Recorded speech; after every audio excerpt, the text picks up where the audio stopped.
More than 100 people gathered today in downtown Richmond for a march against police brutality and racism.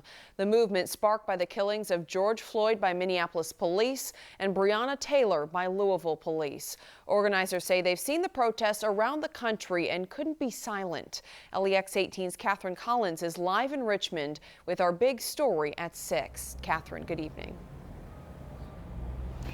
Kylan, we've followed the protests in Lexington each night closely, but smaller communities across Kentucky are also voicing their support for the Black Lives Matter movement. Earlier today in Richmond, we saw a crowd march down the street here to the courthouse. They were chanting the names Breonna Taylor and George Floyd and calling for change.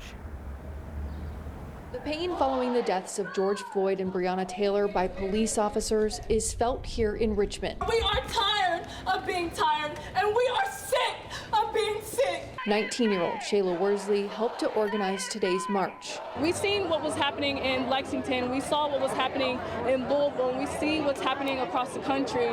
And we're a little town. We're a little city. This is a small city of Richmond. And we just thought maybe our voices here in this small town can make a big difference too. A crowd marched from the library to the courthouse this afternoon, calling for justice for Taylor and Floyd. Black lives matter. Our voices are so important. America would be nothing without us, and when we're hurting, we all need to be hurting. And Zakiya Holland says they don't plan to stop here.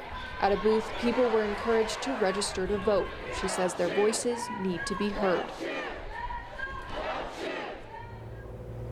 And just in the last few minutes, actually, we saw a group of young men, 3 young men who came out here to the courthouse, also supporting that Black Lives Matter movement, The organizers of today's rally said they were so overwhelmed by all the support they've received. Live in Richmond, Catherine Collins, LEX 18 News.